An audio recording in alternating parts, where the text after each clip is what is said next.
Hey Pisces, this is Jav. Welcome po sa ating channel. By the way, Pisces, this is timeless reading. Gamitin ang reading na ito bilang gabay lamang. Kung naka-resonate kayo, comment down. Tandaan, Pisces, ito ay general reading. Kunin nyo lang po kung ano naka-resonate sa'yo. This is for you, Pisces.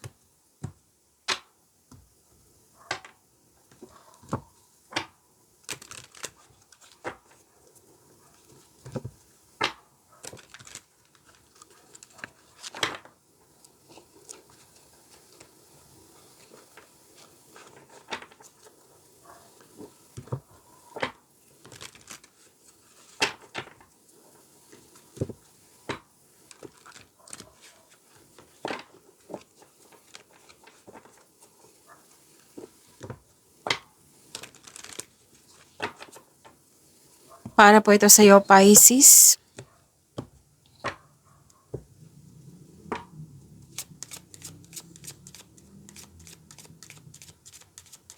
Maraming salamat po sa inyong patuloy na suporta sa mga donate. Sa mga hindi nag-skip ng ads, maraming salamat po. Sa mga hindi pa nag-subscribe, subscribe na po kayo at click bell notification para malaman nyo na may bago tayong video. Para sa mga gustong magpa-reading, comment po kayo ng personal reading. Again, comment kayo ng personal reading and check my reply sa comment section.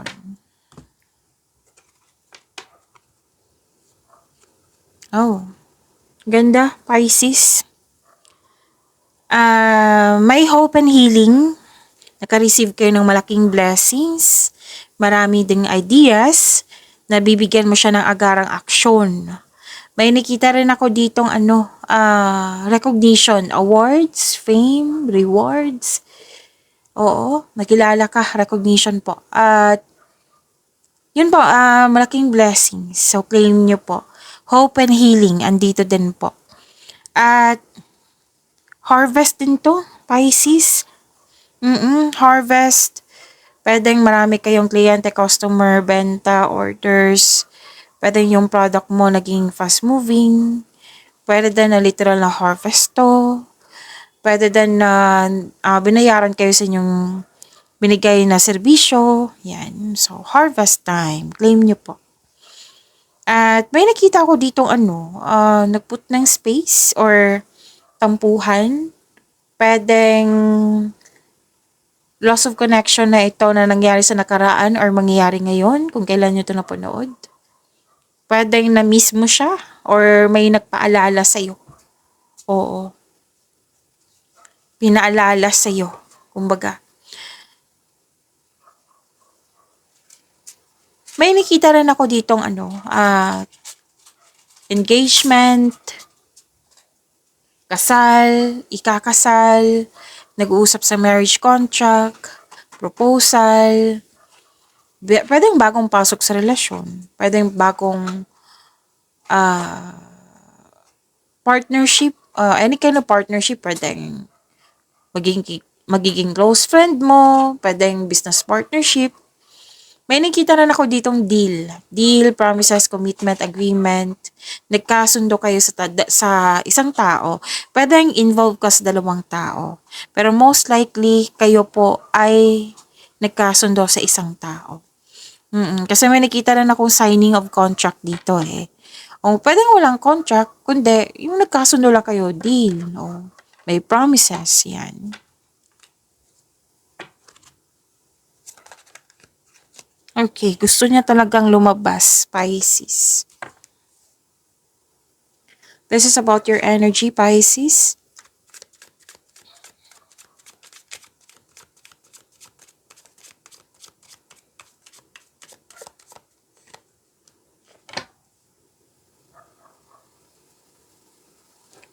Kung may napansin kayo na repeating message, yan po yung pinupush tong card sa inyo. Like, for example, nanood kayo sa isang monthly gabay tarot reading, weekly gabay tarot reading, first half of the month of October, at dito din. At may napansin kayo na repeating message, yan po yung pinupush ng card sa inyo na kailangan yung bigyan ng atensyon, solusyon at aksyon kung maaari po. So, ano yung energy ni Pisces?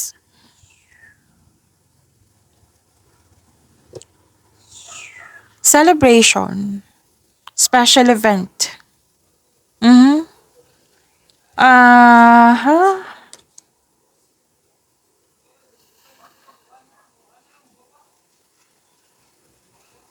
Oo, celebration. Okay, may nakita kasi ako ditong ano, hindi lang siya celebration, special event. Um, Anong tawag nito? Togetherness, bonding, community, grupo ng tao po. Pisces.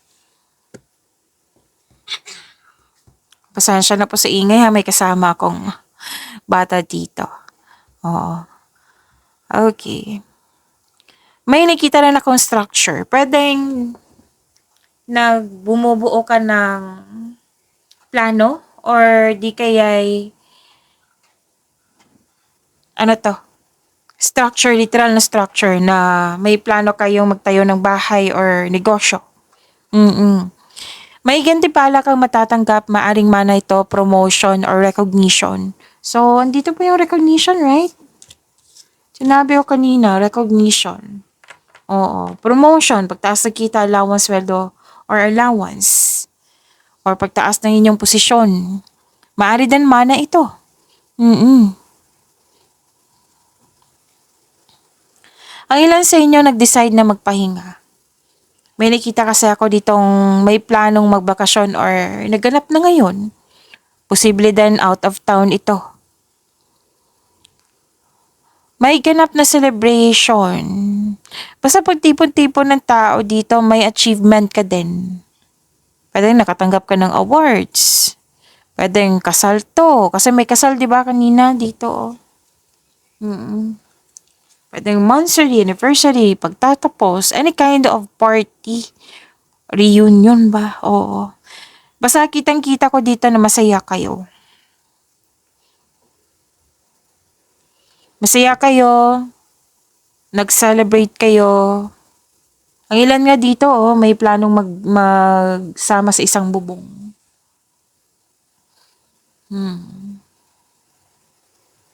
May natapos din na kompleto or natapos na yung proyekto. Basta nag-celebrate po ito. Ang ganda kasi nito kasi it will increase the flow of positive opportunities sa iyong buhay.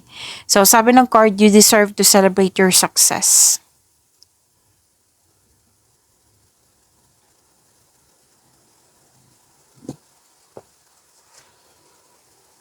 So, new beginning. Marami kang ideas na which is sinabi ko kanina dito. 'Di ba? May ideas na bibigyan mo siya ng agarang action o reaction. And that is a blessing. Oo. New ideas. Clarity. Nagkaroon ng determination. Marami kang new ideas na agad mong binigyan ng aksyon para magkaroon ng maagang resulta. At may magaganap na importanteng pag-uusap or confrontation sa isang tao. Ang advice ng card niya dito na makinig sa inyong intuition. Kasi ito yung magagabay sa iyo patungo sa sa right path, patungo sa success. At napapansin din ng mga tao dyan. Napansin mo rin na may improvement sa iyong communication skills. Napansin mo rin to.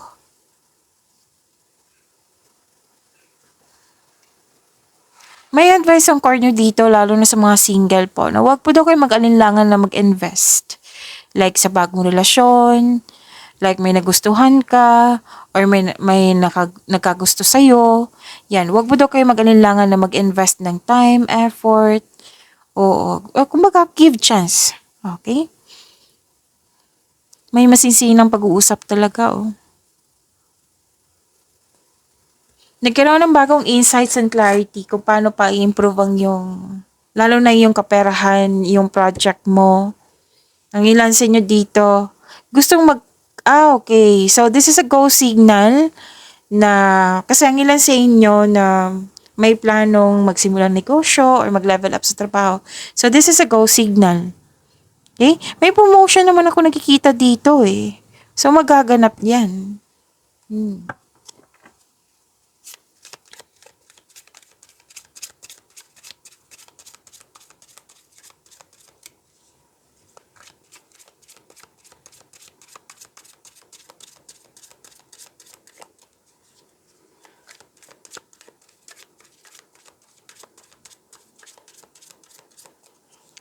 Career and money po ni Pisces.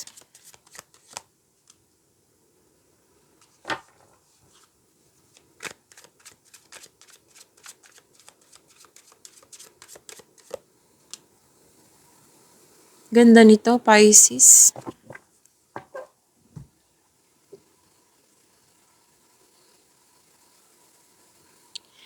Nakikita ko dito, nagkaroon po ng, okay. Para sa mga nag-alala dito ha, yung nagkaroon ng stagnation or bored kayo sa mga ginagawa nyo or sa current position mo or dismayado, huwag kayong mag-alala kasi may parating na success ako nakikita dito. Pwede yung nangyari na ngayon. Oo. So, this card tells you na kailangan mong labanan yung nararamdaman mong yung bored, yung dismayado ka, yan. Pwede na naging impatient ka or nagkaroon nga ng stagnation, yung pagwawalang kilos. Oo. So, this card tells you na labanan mo yung nararamdaman mo. Isipin mo po yung mga inspiration mo sa buhay para ma-motivate ka. Yung isipin mo yung inspiration mo sa buhay like, sino yung, paano to sabihin? Yung mga tao nang siyang dahilan na nagsipag ka sa araw-araw. Yan, isipin mo sila. Pwedeng pagod ka, so magpahinga. Malalim ng iniisip mo dito eh. Or di kaya pwede din na may alok sa'yo. Na pinag-isipan mo ng mabuti na kailangan, may nasabi din dito na parang nagpumipili ka dito eh. Kailangan may piliin. Natagalan ka sa paggawa ng desisyon kasi guarded ka. Ayaw mo masaktan, ayaw mo magkaroon ng negative outcome. It might be may nangyari sa nakaraan kaya naapektuhan yung present mo. So sabi ng card dito, don't hesitate too long. Kasi nga, 'di ba? Like for example, may in-offer sa iyo na trabaho, posisyon. Tapos good for 7 days lang siya. Oh. Tapos naka-decide ka ng ika-8 day. Okay? So, sayang naman. So, don't hesitate too long. Gamitin nyo yung talino nyo, gamitin nyo yung experiences nyo. Kung kailangan nyo ng kausap, then go ahead.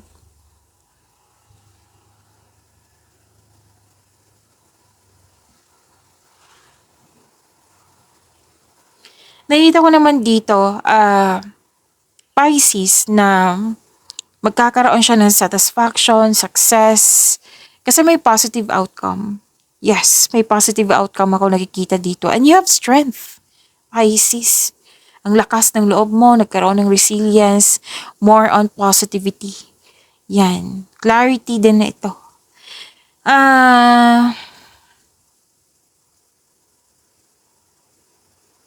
Exciting opportunities parating na or dumating na. Magkakaroon pa ng financial growth. Makaka-receive ka ng acknowledgement that you deserve. This is recognition. This is recognition na naman. So, naulit ha. Oo. Na-recognize ka na recognition. Pwede din may bata kasi dito. May bata eh. Pwede siya yung inspiration mo. Pwede din na bata yung kliyente mo, customer mo. Basta may bata dito. Oo, na pwede din na siya yung kausap mo, na nagbibigay ito ng happiness sa'yo. Oo. Nagbibigay ito ng positive energy sa'yo.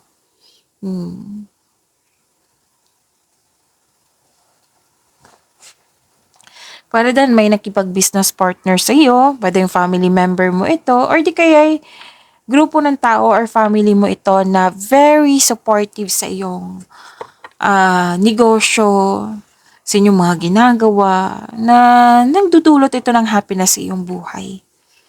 Oo. So, kasi kung lalabas ka sa tong cards na ito, na sinasabi kasi dito na, kung not in the mood ka the other day, ngayon magiging happy ka kasi may mga success na nangyari. Magandang kalusugan, wala na yung stress, kaligayahan at kaya-ayang pakiramdam ito. So, may parating na blessings ha? Oo, blessings po ito. Na it will lead you to happiness po.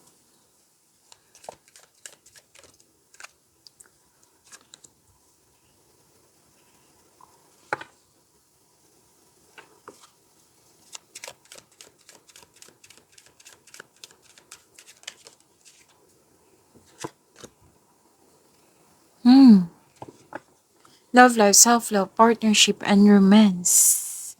May biglaang pagbabago po.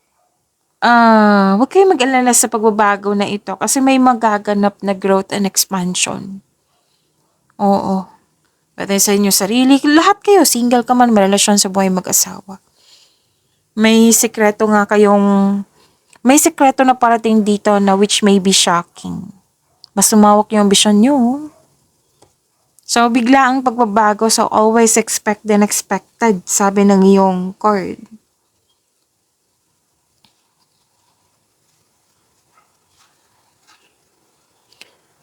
Mhm. Nagkaroon ng conflict, argument. Pwede yung sa partner to, sa matalik mong kaibigan, basta isang tao na malapit sa'yo.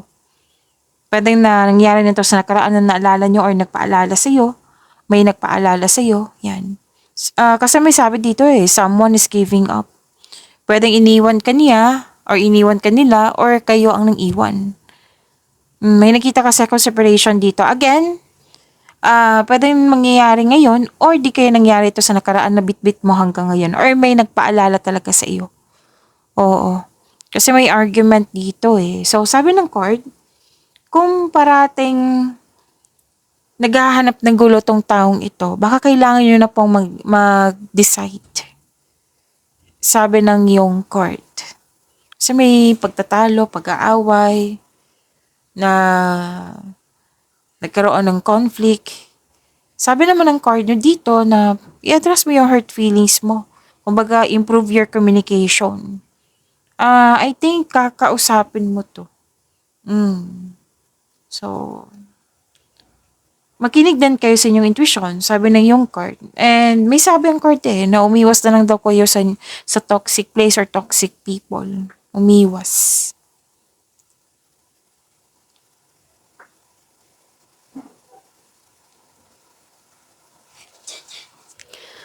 Okay, so, para sa mga relasyon sa buhay mag-asawa, ah, uh,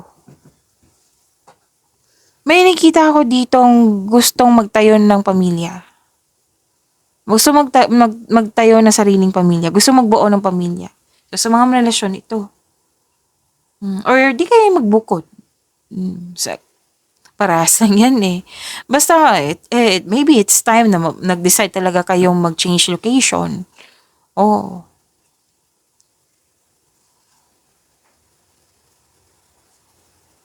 Alam nyo, single ka man may relasyon sa buhay mag-asawa, kitang-kita ko dito yung pagiging hard worker mo. Kasi gusto mo nga magkaroon ng security sa future mo. Kumbaga, single ka man may relasyon sa buhay mag-asawa, yung pagiging handa. Kaya naging hard worker kayo, naging productive kayo sa araw-araw. Oo. So, nakikita ko naman dito yung abundance. Matutupad din yan. Pwedeng natupad na ngayon. Kasi nagsumikap ka talaga. Ilan nga sa inyo gumagawa ng passive income.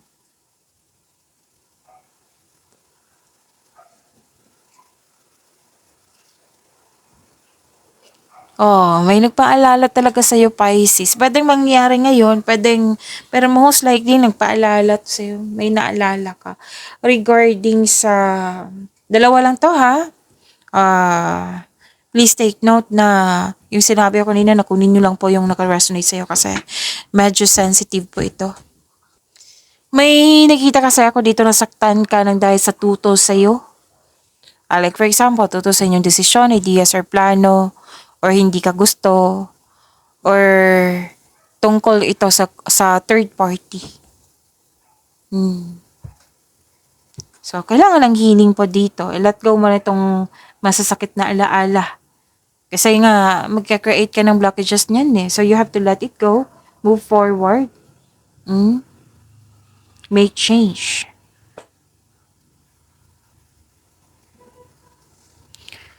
Okay, so nag-spend time kayo sa mga taong nagbigay ng inspiration sa iyo and motivation. Kayong lahat.